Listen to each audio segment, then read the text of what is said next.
Hello everybody and welcome to Anime Explains. Today we're going to be covering the anime Code Geass, Lelouch of the Rebellion. Alfie cannot be with me today. He hasn't actually seen this anime and he doesn't want any spoilers, so I'm going to be doing this one solo. Right, before you haven't seen this anime, please go watch it, or if you don't want to watch it then fine, do watch this, but it is a really good anime and I highly recommend it. It was such a good show. The focus of today's Anime Explained is Lelouch v Britannia. Now at the end of the anime, Lelouch is stabbed by his friend Suzaku Kuruki. Suzaku appears under the guise of Zero and goes to stab Lelouch. Lelouch then bleeds out and falls down the front of a stage and dies next to his sister Nunnally. Also, we thought, because what we're going to be talking about today is, did Lelouch really die? Now before I go on to talk about how Lelouch actually survived being stabbed, I'm going to tell you why people still think he is alive. Now at the final scene of Code Geass, we see C2 being pulled along in a big trailer full of hay. She's lying down on the back and she appears to be talking to herself. People believe that the person who is driving the cars, who looks like some kind of farmer, is Lelouch. The first reason why people believe that Lelouch still is alive is the actual final picture you see before the end credits. It is a picture of the paper crane that Nunnally was so fond of. She said, if you make 1,000 of these cranes, you say your wish will come true. Nunnally taught Lelouch how to make these cranes, so it's fair to assume that Lelouch created this paper crane for C2, or he taught C2 how to do this. And he could only do that if he was alive, since C2 never had any contact with Nunnally. The second point is C2's speech at the end of the anime. She says, "I said Geass was the power of a king that would condemn you to a life of solitude." I don't think that's quite correct. Right, Lelouch? Some may argue she was just simply speaking to herself or thinking out loud. But the fact that when she says, "Right, Lelouch," she tips her head backwards, it's as if she's addressing the driver of the cart. Finally, there's a rumour going round that after C2 says this speech, in the Japanese version of this anime, the camera will then pan down and show the bottom half of Lelouch's face, giving off his trademark smirk, therefore confirming that the farmer in fact is Lelouch. However, this was cut out to make readers speculate about whether or not Lelouch was actually alive. So these three things are the main reasons why people believe that Lelouch is still alive. But let's go on to talk about how he actually survived being stabbed. The answer to this question is Code. Now the first time we see Code is on C2's forehead when she's shot.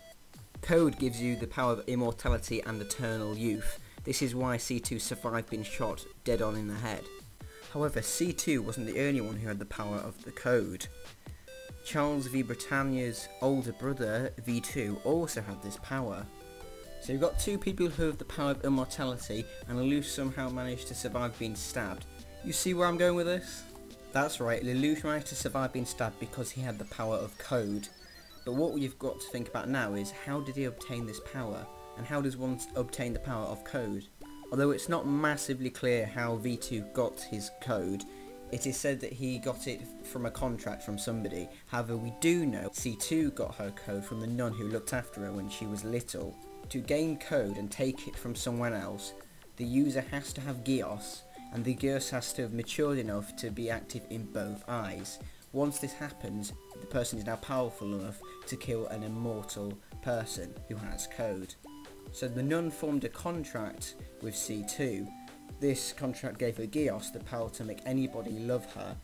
Once this power matured enough to be available on both eyes, the nun got C2 to kill her, so C2 would have her Code and she'd be able to die. Now V2's Code is actually taken from him by his brother Charles, the Emperor of Britannia.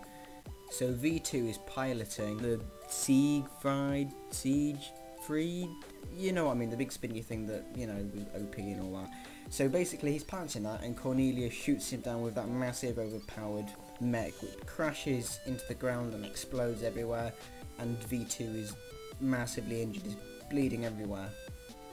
So V2 crawls towards the Twilight Door in order to get to the fort elevator, only to be confronted by his brother Charles. Now Charles is a little bit angry, because V2 did not tell Charles that he killed Marianne, Lelouch's mother. And because Charles has got Geass in both eyes, he is able to kill V2, so he kills V2 and takes his code. Later, Lelouch then confronts his father in the fort elevator along with his mother. Lelouch's father's plan to kill God using the Ragnarok connection. Lelouch challenges him, telling him that what he's planned to do is wrong, and his father attacks him. Lelouch has this and is being strangled by his father. He says "be gone," and his father is then eradicated. This is how I believe Lelouch got his code. He gained it from his father. Now I know there's going to be some of you going to be like, oh well, if Lelouch has code, he can't use his Geass, that's how code works. Well, you think about Geass. Geass is different in every single person. They all have different powers, whether it's to control somebody, to change their perception of time, read their minds. So why is it unfair to say that code is like this? Code is different from each person. So by saying this, maybe code on Lelouch is different. Code on Lelouch allows him to use his Geass as well. You've got to remember that this code isn't from C2, this code is from V2 and inherited by his father, inherited by him. So this code may be completely different to what C2 has. And the final piece of evidence to say that Lelouch actually does have code is after he is stabbed, he falls down his float, his stage, and arrives next to Nonnally. Nonnally then touches his hand. Nonnally gets a lot of flash images, basically sees into Lelouch's mind, sees why he arranged to be killed. He wanted to bring about world peace. This is very similar to when Lelouch touches C2 when she's sending Suzaku shock images in order to stop him killing Lelouch. This then supports the theory that Lelouch actually had code. So there we have it, Lelouch survived because he inherited the code from his father. Thank you all for watching. See you next time.